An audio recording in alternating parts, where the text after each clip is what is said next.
અમદાવાદ જિલ્લાના ધંધુકા શહેરમાં જ્યાં સંત શ્રી પુનિત મહારાજ, જ્યાં કાલિકાલ સર્વજ્ઞ પરમ પૂજ્ય શ્રી હેમંતાચાર્ય જેવી પવિત્ર આત્માઓનું જન્મસ્થળ આવેલું છે, ત્યાં બિરાજમાન શ્રી કોઠાવાળા હનુમાનજી મંદિર ખાતે એક ભવ્ય અને ભક્તિમય શ્રી હનુમાન ચરિત્ર કથાનું આયોજન કરાયું છે। આ શુભ આયોજક શ્રી કોઠાવાળા હનુમાનજી સેવક ગ્રુપ ધંધુકા છે તથા વકૃત્વની પાવન સેવા પરમ પૂજ્ય શાસ્ત્રીજી હરિપ્રસાદ દાસજી સ્વામી દ્વારા નિભાવવામાં આવી રહી છે। આ કથાનો મુખ્ય ઉદ્દેશ્ય કેવળ ધાર્મિક જીવનની સિદ્ધિ જ નહીં, પરંતુ યુવાનોમાં રાષ્ટ્રીય ભાવના, આધ્યાત્મિકતા અને નશા મુક્તિ જેવા મૂલ્યોનો વિસ્તાર કરવાનો છે।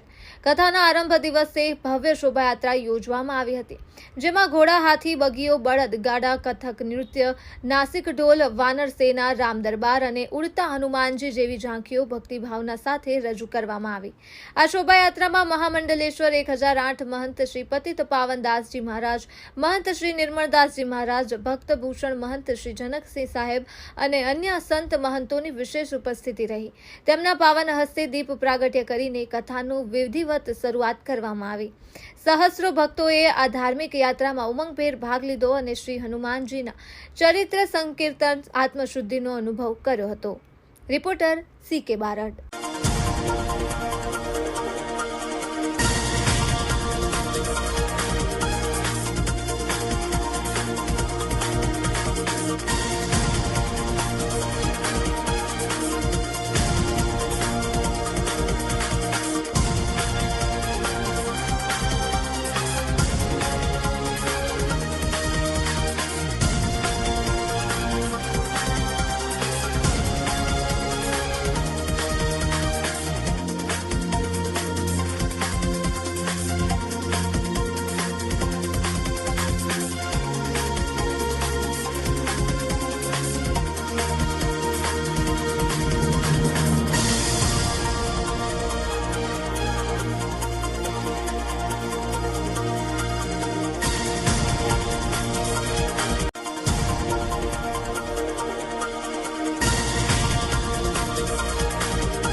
जय सियाराम।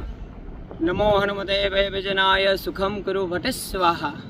धंधुकाना आंगणे सौ प्रथम वखत खूब सुंदर हनुमान चरित्र कथाનું ખૂબ સુંદર આયોજન શ્રી કોઠાવાળા સેવક ગ્રુપ દ્વારા કરવામાં આવ્યું છે। અમારો એક જ ઉદ્દેશ છે કે ધંધુકાના દરેક ધર્મપ્રેમી ભક્તો અને હનુમાન સેવકો દ્વારા ખૂબ સુંદર આ કથા થાય અને એમનું દરેક ભક્તો આ કથાનું રસપાન થઈ શકે। અને અમે 5 દિવસના અલગ અલગ આયોજન પણ છે, જે સૌ પ્રથમ વખત દિવ્ય ધંધુકાના શહેરની અંદર શોભાયાત્રા અમે ધંધુકાના આંગણે ખૂબ જ સુંદર શોભાયાત્રા કાઢી। બીજા દિવસે અમે આજના દિવસે રામ અને હનુમંતનું મિલાન ખૂબ સુંદર કરવાનું છે। ત્રીજા દિવસે 5100 કિલો હનુમાનજીને ભોગ ધરાવવામાં આવે છે અને એમાં પાછી 256 વસ્તુ દાદાને ધરાવવામાં આવે છે। અને ચોથા દિવસે શ્રી કોઠાવાળા હનુમાનજીના જે પણ પરચા છે એ પણ ભક્તજનોને કહેવામાં આવશે। અને પાંચમા દિવસે દાદાને શ્રી હનુમાન ચરિત્ર કથા નિમિત્તે અને હનુમાન જન્મોત્સવના દિવસે ખૂબ જ સુંદર આતિશબાજી અને દાદાનો જન્મોત્સવ ઉજવી આ આયોજન અમે કરેલું છે। તો દરેક ધંધુકાના ધર્મપ્રેમી જનતાને જણાવવાનું કે આ કથાનો અવશ્ય દરેક ભક્તો લાભ લે અને અવશ્ય પધારે। જય સિયારામ। જય સિયારામ।